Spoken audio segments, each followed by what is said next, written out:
예, 김대기 선생입니다. 현대시 정경학습 세 번째 설명하도록 하겠습니다. 일제강점기를 대표하는 시인 두 분의 시가 함께 묶였는데요. 이육사의 황혼은 조금 생소하네요. 많이 흔하게 보는 그런 시 같지는 않고요. 윤동주의 쉽게 쓰여진 시는 거의 모든 교과서에다 실려 있으니까 한 번쯤은 분명히 보신 적이 있을 거라고 생각합니다. 자, 이렇게 할게요. 황혼은 좀 생소한 시니까 해제를 좀 보고 지나가고요. 쉽게 쓰여진 시는 해제 없이 그냥 바로 지문으로 가서 설명을 드리도록 하겠습니다. 우선 황혼의 해제부터 같이 좀 보도록 하겠습니다. 자, 이 작품은 골방에서 맞아들인 황혼을 의인화하여, 자, 이 글 전체에 사용된 기본적인 표현 방식은 의인법이 쓰일 겁니다. 의인화하여서 화자의 관심이 자신에게서 외부 세계로 확장되는 과정. 자, 요 말을 좀 이 시에서는 주의해서 잘 보시면 좋겠는데요. 화자의 관심이 자신에게서 골방에서 외부 세계로 확장되는 과정과 타자 지향적 삶의 태도, 사실은 이 두 가지를 같다라고 봐도 상관이 없겠죠, 그죠? 자신만 생각하던 것을 외부 세계에 대한 생각으로 확장했다는 말은 다른 사람을 바라보게 되었다라는 말이니까 타자 지향적이라는 말하고도 뭐 이름 같은 말이라고 볼 수가 있을 것 같아요. 자, 맞아 보겠습니다. 타자 지향적 삶의 태도를 추구하는 모습을 동시에 보여주고 있다. 황혼을 맞이하는 순간 인간이 외로운 존재라는 사실을 인식하고, 자, 인간의 본연적 어떤 외로움에 대한 인식, 인간이 외로운 존재라고 하는 것은 인식을 하고 황혼의 품 안에 안긴 소외된 모든 것들에 대한 애정을 표현하는 하자의 모습이 잘 드러나 있다. 특히 비유와 열거 의인화, 자, 이 글에 주어 쓰인 표현 방식이죠. 비유, 열거, 의인화된 대상에 말을 건네는 방식, 대화체도 사용이 됩니다. 말을 건네는 방식을 통해서 소외된 존재에 대한 하자의 포용 의지를 효과적으로 보여주고 있다는 점이 특징이다. 자, 그동안 우리가 흔하게 봤던 이육사의 시하고는 조금 다르죠. 일반적으로 교과서에 실려있던 이육사의 시는 일제강점기의 현실을 얘기하고 그러한 현실을 이겨내겠다라고 하는 강한 의지를 보여주는 게 일반적인데, 이 시는 뭐 일제강점기 그런 어떤 시대 현실을 가지고 오지 않더라도 외로운 인간을 내가 포용하겠다라고 하는 그런 의지를 보여주는 것이니까, 뭐 의지적이라고 하는 점에서는 공통적이지만 시대 현실을 굳이 가지고 오지 않고도 해석이 가능하다는 점에서는 이육사 시 가운데서는 조금 특이한 시라고 볼 수가 있겠네요. 자, 그다음 쉽게 쓰여진 시는 뭐 익히 다 알고 있는 시니까 여러분이 한번 해제 읽어보시고요. 저는 굳이 같이 읽지는 않겠습니다. 자, 그러면 본문으로 들어가서 설명을 하도록 하죠. 자, 일단 1년의 내용을 좀 파악해야 되니까 1년의 내용을 한번 읽어보도록 하겠습니다. 내 골방의 커튼을 걷고 정성된 마음으로 황혼을 맞아들이노니 바다의 흰 갈매기들 같이도 인간은 얼마나 외로운 것이냐. 여기까지가 1년인데요. 다시 보시면 내 골방의 커튼을 걷어버리는 거죠. 자, 커튼이 무슨 의미인지 모른다고 하더라도 이게 긍정인지 부정인지 판단할 수 있죠. 항상 화자 입장에서 보는 겁니다. 화자 입장에서 걷어서 없애버릴 놈이니까 아마 부정일 거예요. 그 다음에 황혼은 화자가 맞아들이려고 하는 거죠. 당연히 긍정일 겁니다. 그러면 의미를 부여해 볼게요. 인간은 외로운 존재라는 거죠. 어디 있으니까? 골방 속에 있으니까. 그럼 이 골방이라고 하는 것은, 골방은 고립의 공간이라고 말할 수 있을 것 같아요. 이런 고립의 공간 속에 있던 내가 이제 나를 고립시켰던 이 커튼을 걷어버리면 외부 세계가 보이는 거죠. 커튼이라고 하는 것은 외부 세계와 하자를 단절시키던 놈이었는데 이런 것들을 모두 다 없애버리고 정성된 마음으로 황혼을 맞아들여요. 자, 황혼은 이 시를 조금 더 읽어야 사실은 정확히 말할 수 있지만 미리 얘기하고 지나가겠습니다. 이 세상에 존재하는 모든 소외된 존재들을 포용하고 위로하는 시간이에요. 다시 말하면 안식과 평안의 공간이라고, 평안의 시간 이렇게 얘기할 수가 있겠네요. 자, 그러면서 인간에 대한 인식을 말하고 있죠. 바다의 흰 갈매기, 이 흰 갈매기들을 인간에다가 인간을 흰 갈매기에 비유하고 있는 거죠. 이렇게 비유의 방식을 쓰고 있는 것이고, 인간에 대한 인식, 얼마나 외로운 것인가. 선생님 말 한번 만들어 볼게요. 인간 존재의 근원적 고독에 대한 인식이죠. 굳이 한번 이야기를 만들어 본다면 이런 것 같아요. 우리 인간은 다 각자 골방 속에 갇혀 있는 존재들이야. 그렇지만 이제는 그 커튼을 다 걷어버리고 황혼의 세계로 나와서 함께 포용하고 함께 위로하자라는 말을 앞으로 하게 될 텐데, 그 상황의 기본 전제를 인간 존재에 대한 기본적인 인식으로 밝히고 있는 것처럼 보입니다. 자, 일단 1년은 내용이 정리가 된 것처럼 보이고요. 자, 이연 갑니다. 황혼아라고 불렀죠. 청자가 나오면 죽었다 깨나도 대화체가 쓰인 거고요. 황혼한테 사람처럼 말 걸고 있으니까 당연히 의인법도 쓰였다라고 말할 수 있겠죠. 자, 항원아, 너의 부드러운 손을 힘껏 내밀어라. 내 뜨거운 입술을 맘대로 맞추어 보련다. 자, 그러면 나는 지금 황혼이라고 하는 존재, 항온이라고 하는 존재에 대해서 애정을 보여주고 있는 거죠. 그 존재한테 내 입을 마음대로 맞추어 보겠다라고 했으니까 항온이란 존재는 애정을 보여주고 있는데 왜 그러냐? 이 황혼이라고 하는 것은 아까 우리 1년에서 봤던 것처럼 모든 존재를 포용하고 모든 존재한테 안식을 줄 수 있고 모든 존재를 위로해 주는 시간이니까 그러한 항혼에 대한 애정을 보인다라고 하는 것은 나도 화자인 나도 이런 삶을 추구하겠다라고 하는 것을 항원에 대한 애정으로 표현하고 있는 것처럼 보이죠. 자, 그다음 갑니다. 그리고 네 품 안에 안긴 모든 것. 자, 이제 곧 있으면 나오게 될 텐데 이 모든 것은 소외된 자들 혹은 뭐 외로운 인간 이렇게 말할 수도 있을 것 같고요. 아니면 단절된 세계에 있는 모든 사람들 혹은 모든 존재들이라고 얘기할 수가 있을 것 같아요. 다시 갑니다. 자, 그리고 네 품 안에 안긴 모든 것에 나의 입술을 보내게 해다오. 그러니까 똑같아요. 그죠? 나의 입술을 보낸다라고 하는 건 나의 애정을 보여주는 것인데 다시 다른 말로 고치면 모든 소외된 존재들한테 내가 그들을 포용하고 싶고 그들을 위로하고 싶다라고 하는 하자의 의지를 이렇게 밝히고 있는 겁니다. 자, 이 연도 설명이 됐고요. 3년으로 갑니다. 저 십자성자의 반짝이는 별들에게도 일단 별 한번 체크해 보고요. 종소리 저문 살림 속의 그윽한 수녀도 체크해 보시고 시멘트 장판 위 그 많은 수인이 죄인들이죠. 감옥에 갇혀져 있는 죄인들입니다. 수인들에게도 의지가 없는 그들의 심장에 얼마나 떨고 있는가. 자, 의지가 없는 그들이라고 표현했죠. 그러니까 우리가 이연에서 봤었던 이연에서는 아까 소외된 자 얘기가 나왔었죠. 그죠? 아까 이연에 어떤 말 썼더라? 이연을 보시면 뭐라고 표현되어 있었나요? 모든 것이죠. 선생님 차이 한참 차이였네. 자, 모든 것 여기 이연에 보시면 내 품 안에 안긴 모든 것이라고 불렀는데 자, 그 모든 것이 어떤 것들이 있는지 이연에서는 쭉 열거해 놓고 있어요. 그러니까 이연에 지금 나와 있는 뭐 별들부터 시작해서 별, 수녀, 수인 이런 것들은 모두 다 이연에서 말한 소외된 존재들을 말한다라고 볼 수 있겠죠. 소외된 존재들. 자, 그리고 그 존재들이 의지할 곳이 없다라고 말을 했고 그다음 그런 존재들이 심장이 떨고 있느냐라고 묻고 있으니까 그러한 존재들에 대한 연민의 마음을 표현하고 있다라고 말할 수 있겠죠. 자, 그다음 사연 갑니다. 고비 사막을 걸어가는 낙타를 탄 행상대에게나 마찬가지로 외로운 존재 고독한 존재 하나의 예를 보여준 거고 아프리카 녹음 속 활 쏘는 토인들에게라도 마찬가지입니다. 항원아 너의 부드러운 품 안에 안기는 동안이라도 다시 말하면 지금 황혼이라고 하는 이 시간은 우리가 아까 정의했다시피 모든 소외된 존재들을 혹은 외로운 존재들을 포용하고 위로할 수 있는 그런 시간인데 이 시간이 영원하지가 않죠.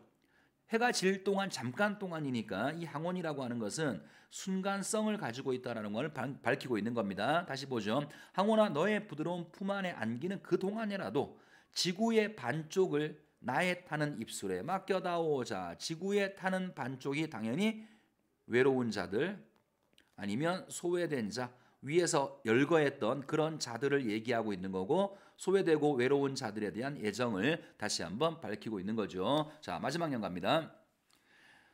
내 5월의 골방이 아늑오라. 자, 요 부분 잠깐 봅시다. 골방이 아까랑은 이미지가 다르죠. 처음 1년을 시작했을 때는 골방이 커튼이 쳐져 있는 단절의 공간이었어요. 지금은 그렇지가 않죠. 이 골방이라고 하는 것을 아늑한 공간이라고 말했죠. 골방에 대한 인식의 전환이 일어난 겁니다. 분명히 아까 1년에서는 이 골방은 고립된 공간이라고 했는데 이렇게 시가 진행하면서 타자한테 외부로 하자의 시선이 옮겨지게 되고 서로 소통하고 타인에게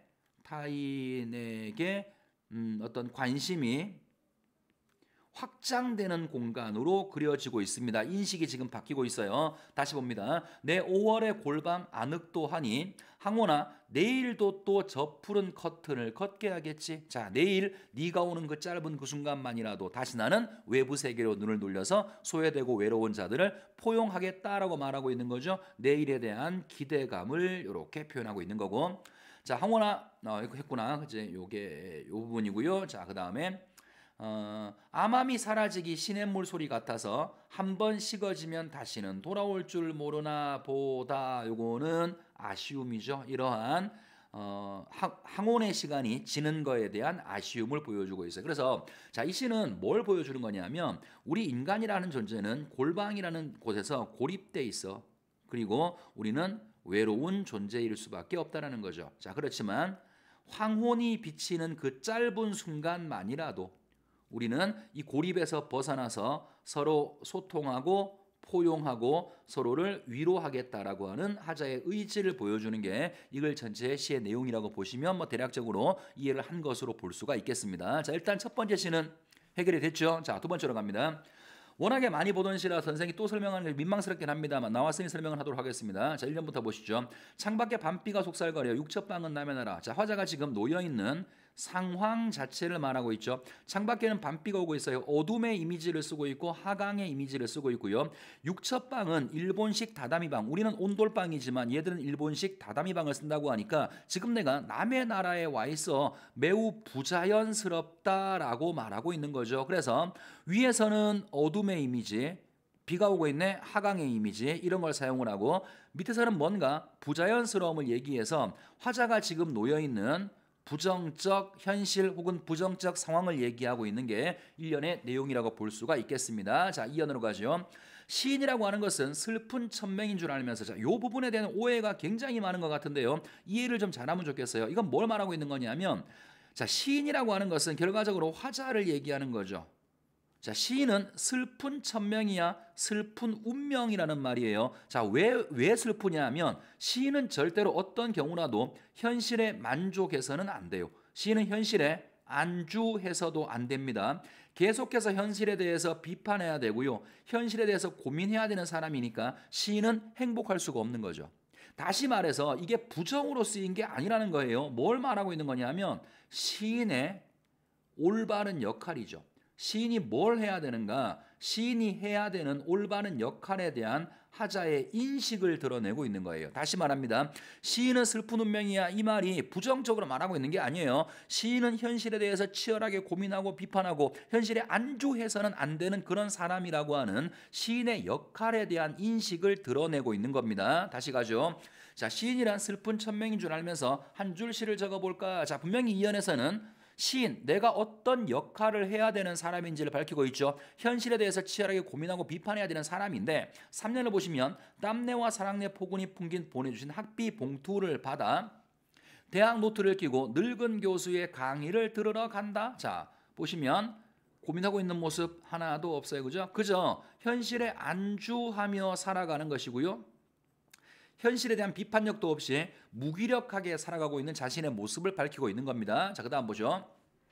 생각해보면 동무들 하나둘 죄다 잃어버리고 이런 무감각한 삶, 무기력한 삶 속에서 상실감을 느끼고 있고, 자, 나는 무엇을 받아서 나는 다만 홀로 침전하는 것일까? 침전, 요거는 하강의 이미지죠. 가라앉다 이런 말이니까, 자, 무기력하게 하루하루를 살고 있는 자신의 모습을 가라앉고 있다라고 표현하고 있는 것 같아요. 하자님 계속 지금 자신의 모습을 성찰하고 있는 거죠. 자, 그다음 갑니다. 인생은 살기가 어렵다는데 시가 이렇게 쉽게 쓰여져? 자, 이것도 주의해서 봐주면 좋겠어요. 긍정적인 말이 아닙니다. 시가 쉽게 쓰여진다는 말은 무슨 말이냐면요, 현실에 대한 고민도 없이 현실에 대해서 어떤 비판도 하지 못하고 그냥 쓰여지는 시를 얘기하는 거예요. 그러니까 다시 말하면 이 사람이 지금 쓰고 있는 쉽게 쓰여지는 시는 시로서 가치가 없는 거죠. 무가치한 이런 시만 쓰여지는 것은 부끄러운 일이다. 현실에 안주하고 있는 자신의 삶에 대한 부끄러움을 밝히고 있고, 자, 그 다음 다시 1년하고 똑같은 시행이 나오는데 위치는 아래 위가 바뀌었죠. 그죠? 그래서 표현 방식을 얘기한다 그러면 시행의 반복과 변주라고 말할 수가 있고, 하나 더 언급을 하자면 여기서 밤비 요 시간은 잠깐 좀 얘기를 합시다. 아까 1년을 설명할 때는 어둠의 이미지와 하강의 이미지에 주목해서 부정적인 현실이라고 얘기했어요. 또 이걸 조금 다르게 본다 그러면 하자가 자신을 돌이켜보는 시간이 항상 밤비가 올 때죠. 그러니까 이 밤 혹은 밤비가 오는 이 시간은 화자가 자신을 돌이켜보는 성찰의 시간이라고 말해도 틀린 바가 없을 겁니다. 자, 그 다음 갑니다. 등불을 밝혀 어둠을 내몰고 시대처럼 올 아침을 기다리는 최후의 나. 자, 일단 하자가 등불을 밝히려고 하고 있고요. 긍정. 그다음에 내쫓으려고 하는 것은 어둠이죠. 자, 이렇게 하고 나면 시대처럼 뭐가 오냐면 아침이 와요. 그걸 믿고 있는 최후의 나라고 표현했죠. 자, 필기를 밑에 쪽에 다시 해볼게요. 자, 하자는 지금 어둠을 내어 쫓으려고 하고 있어요. 그러면 이 어둠이라고 하는 것은 글쎄요, 현실을 가지고 본다면, 이 시가 쓰여진 그 시대 현실을 가지고 본다면 뭐 일제 강점기라고 말해도 틀리지 않을 것 같고요.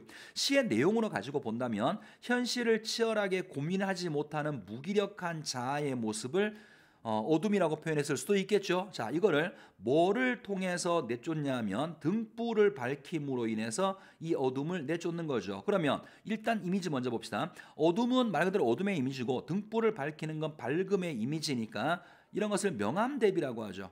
명암의 대비가 사용됐어요. 어둠과 밝음의 대비가 이렇게 사용이 됐는데, 등불은 뭘 의미하는 것이냐? 내 속에 있는 무기력함, 현실에 안주하려고 하는 그런 모습들, 이런 것들을 몰아내는 수단이니까 자아의 노력 같은 것을 상징적으로 보여준다라고 할 수 있어요. 자, 이렇게 내가 노력을 하게 되면 그 다음에 뭐가 오게 되냐면 아침이라고 하는 세계가 온다라는 거죠. 아침은 하자가 지향하는 세계의 모습이다, 이렇게 말해도 틀릴 게 없겠죠. 이 시만 갖다 놓고 조금 더 축소해서 얘기한다 그러면 무기력한 자아가 극복된 어떤 적극적인 자아의 모습이 드러나 있는 그런 상황이라고 얘기할 수도 있을 것 같아요. 그죠? 자, 그런데 앞에 보시면 어떤 말을 쓰고 있냐면 이 아침이 어떻게 오냐면 시대처럼 온다 그러죠. 시간을 우리가 막을 수는 없잖아요. 그죠? 그러니까 시대처럼 이 아침이 온다라고 하는 것은 반드시 이렇게 긍정적인 순간이 올 거다, 확신을 드러내고 있는 겁니다. 자, 이런 모습을 가지고 있는 자가 누구냐면 최후의 나라고 표현하고 있죠. 그러면 이 최후의 나는 현실에 안주하며 살고 있는 현실적인 자아, 무기력한 자아와는 다르게 하자가 추구하는 이상적 자아의 모습이라고 얘기할 수 있겠죠. 자, 이제 마지막 보겠습니다. 나는 나에게 작은 손을 내밀어 눈물과 위안으로 잡는 최초의 약수. 앞에 나는 바로 위에 나왔던 이상적 자아를 얘기하는 거고요. 자, 뒤에 나오는 나는 누구냐면 앞쪽에서 봤었던 무기력하게 살고 있는 현실적인 자아를 얘기하는 겁니다. 그러면 이걸 다른 말로 쓰기도 해요. 선생님이 이상적 자아란 말 썼는데요. 뭐 경우에 따라서는 내면적 자아다, 이런 말을 쓰기도 합니다. 어쨌든 간에 긍정적인 모습을 가지고 있는 내면적인 자아가 무기력한 현실적 자아한테 손을 내밀어서 눈물과 위안으로 최초의 악수를 했어요. 이것을 우리가 보통 위에 보면 나라고 하는 자아는 하나인데 그 자아를 현실적 자아, 이상적 자아로 구분했죠. 이런 것을 자아 분열이라고 합니다.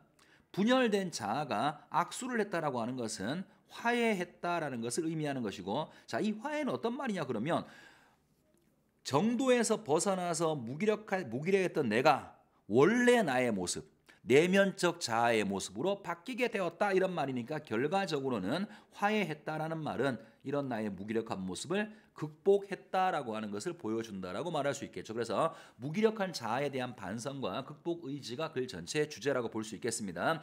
자, 그러면 문제로 가서 간단하게 볼게요. 자, 1번 가와 나의 공통점이다, 가장 적절한 거. 자, 명사형으로 연을 끝내는 방식. 자, 명사형으로 연을 끝내는 방식, 요거 보시면 나 같은 경우에는 악수 이렇게 명사로 끝났죠. 나는 가능합니다만 가는 아마 아닐걸요. 요거는 나만 가능한 설명처럼 보이고요. 자, 2번 촉각적 이미지를 활용하여 자연물에 대한 하자의 인상을 드러내고 있어. 글쎄요. 금방 봤던 나에서 촉각적 심상이 있었나요? 뭐 밝음과 어둠, 시각적인 심상을 있었는데 촉각은 본 기억이 없는 것 같죠? 간을 한번 찾아보시고요. 적어도 공통점은 될 수가 없습니다. 3번은 동일한 시행을 반복하는 방식을 활용하여 대상에 지는 의미를 강조하고 있어. 나에서는 육첩방은 남의 나라 반복이 있었지만 간은 없을 겁니다. 4번은 시간적 배경을 활용하여 하나는 황혼의 시간이고 하나는 밤비가 내리는 밤이죠. 삶에 대한 깨달음을 얻는 하자의 모습을 나타내고 있어. 자, 삶에 대한 깨달음, 말이 좀 어려운데 어떻게 살아야 되냐는 거죠. 가 같은 경우에는 고독한 인간들이 서로 포용하며 살아야 돼. 나 같은 경우에는 무기력한 삶이 아니라 적극적으로 현실을 고민하며 살아가야 돼. 그런 모습이니까 삶에 대한 깨달음을 드러내고 있다라고 말해도 틀리지 않겠네요. 답은 4번이 정답이고요. 자, 5번. 특정한 청자에게 말을 건네는 방식. 청자가 나오면 대화체라 그랬죠. 가에서는 항온하 이렇게 말했으니까 가는 가능한데 나는 독백체로 쓰여지는 거니까 5번도 공통점이 안 됩니다. 답은 4번이고요. 자, 넘어갈게요. 2번 기억 미음에 대한 이해다. 적절치 않은 걸 한번 골라봐라. 뭐 부사들 나온 것 갖다 놓고 왜 그러한 부사를 썼는지 의도 묻는 것 같은데, 자, 기억은 힘껏이죠. 항온에 기대하는 바를 강조하며 항온에 대한 하자의 우호적인 태도를 드러내고 있어 힘껏 커튼을 없애버리고 항온을 맞아들이려고 하는 것이니까 1번은 설명이 필요 없이 맞는 말일 겁니다.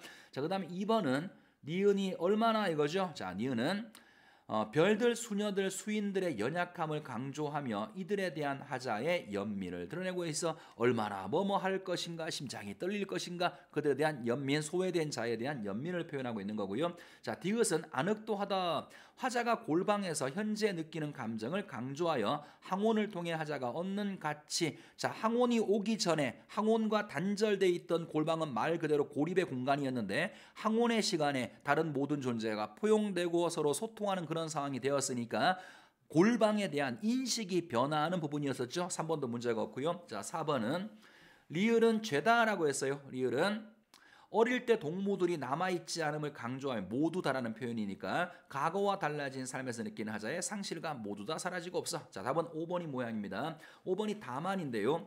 삶에 대한 소망이 사라진 상태에 부각하여 타지에서 안정된 삶을 살려는 하자의 소망. 자, 타지에서 육첩방이 깔린 일본에서 안정된 삶을 살려는 것이 하자의 소망인가요? 천만의 말씀이죠. 글 전체의 주제하고는 1도 맞지 않습니다. 답은 5번 하시면 될 것 같고요. 자, 넘어가 보죠. 3번이 마지막 문제인가요? 3번이 마지막 문제네요. 자, 3번 한번 보겠습니다. 보기를 참고해서 가와 나를 감상했다 옳지 않은 거. 자, 보기부터 먼저 보겠습니다. 이육사와 윤동주의 방해 이미지. 자, 요거는 두 시에 공통적으로 나온 방해 이미지를 통해 현실이나 자기 내면에 대한 의식을 드러낸다. 이육사는 가에서 좁은 골방 안에 있는 하자가 자신으로부터 외부 세계로 관심을 넓혀가며 타자 지향성, 이거는 몇 번 얘기한 적이 있습니다. 타자 지향적인 삶을 추구하는 모습과 미래에 대한 기대감을 갖게 되는 모습을 보여주고 있다. 자, 이때 방에 고립되고 협소한 공간이 아닌 개방성과 확장성을 지닌 공간으로서의 의미가 부여된다. 자, 그럼 말은 연락 길지만 이육사의 시에 나오는 황혼에 나오는 방이라고 하는 것은 확장적 개방적 공간이라는 말이네요. 자, 그다음 읽어보겠습니다. 윤동주는 나에서 어둡고 고립된 방을 암울한 시대 현실과 자신의 현재 상황을 인식하는 공간으로 묘사한다. 시상 전개에 따라 방은 이전보다 밝아지는데 이것은 자아를 성찰하며 현실을 이겨내겠다는 결심을 하게 되는 것과 관련이 있다. 그러면 윤동주의 시에서의 방이라고 하는 공간은 자아를 성찰하는 공간이다. 또 혹은 의지를 다지는 공간이다라고 얘기할 수 있을 것 같아요. 자, 이걸 바탕으로 해서 옳지 않은 거 한번 골라보겠습니다. 1번부터 가죠. 가에서 네 품 안에 안긴 모든 것에 나의 입술을 보내는 것과 나에서 최초의 악수를 하는 것은 화자가 지향하는 삶의 모습. 자, 이것이 지향하는 삶의 모습이다. 자, 일단 가부터 보죠.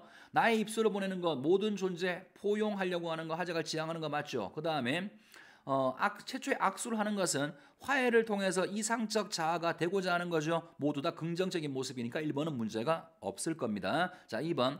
가에서 골방에서 인간의 삶에 대해서 바다의 흰 갈매기들과 같다라고 표현한 것과 외롭다고 표현한 거죠. 자, 나에서 육첩방을 남의 나라라고 표현한 것은 하자가 자신의 처지를 형상화한 것이라고 볼 수 있어. 자, 자신의 처지 맞나요? 가에서 갈매기에 비유해서 나는 외로운 인간 중에 하나야. 그럴 수 있죠, 그죠? 그 다음에 나에서 마찬가지로 남의 나라에 와 있는 부자연스러운 존재, 자신의 처지를 드러내고 있다. 문제 없겠네요. 3번 갑니다. 가에서 골방에서 지구의 반쪽을 떠올리는 것은 방의 개방적이고 확장적인 이미지를, 그렇죠, 방 속에 단절되어 있는 게 아니라 방 밖에 있는 어떤 것들을 떠올리고 있는 것이니까 개방적, 확장적, 타자, 지향적이란 말 쓸 수 있을 것 같고, 나에서 나의 모습을 시대처럼 아침을 기다리는 것으로 표현한 것은 이전보다 밝아진 방의 이미지를 드러내는 것이군. 등불을 밝히니까 이 어두운 방이 이제 아침이 오는 거죠. 밝아진 상황 맞습니다. 다 문제 없고요. 4번 가에서 행상대와 토인종을 떠올리는 것은 관심을 외부 세계로 넓혀가는 하자의 모습을 여러 번 얘기했으니까 알고 있을 거고요. 나에서 시가 쉽게 쓰여지는 것이 부끄러운 일이라고 한 것은 자아를 성찰하는 하자의 모습을 보여주는 것이다. 자, 일단 첫 번째 가에서는 외부 세계로 가는 거 맞고요. 그죠? 그다음에 두 번째는 내 이런 삶이 고민 없이 시를 쓰는 것은 참 부끄럽네. 내 삶을 돌이켜 본 것이니까 성찰이라고 말해도 전혀 문제가 안 되겠죠. 자, 5번이 답인 모양인데 어디가 틀렸는지 봅시다. 자, 가에서 푸른 커튼을 걷고 내일을 떠올리는 것은 미래에 대한 하자의 기대감을 오케이. 이건 뭐 내일 또 황혼이 올 거야. 문제 없어 보이고요. 나에서 학비 봉투를 받아 교수의 강의를 들으러 가는 모습을 형상화한 것은 현실을 아니 뭔 소리예요? 현실을 이겨내겠다는 모습은 등불 그 부분에 나오는 거고 늙은 교수의 강의를 들으러 가는 이 모습은 무기력하게 현실을 살아가고 있는 모습이니까 해석이 옳지가 않죠. 이렇게 해서 답은 5번으로 보시면 될 것 같습니다. 자, 윤동주의 시하고 그다음에 이육사의 시가 뭐 워낙에 많이 나오는 거라서 또 나올까 싶습니다만 항상 이런 기대를 뒤통수를 치면서 모의고사든 수능에 흔하게 나오는 시니까 제대로 한번 잘 공부해 두시면 좋겠습니다. 자, 오늘은 여기까지 하고요. 다음 시간에 다시 보도록 하겠습니다. 자, 수고 많았습니다.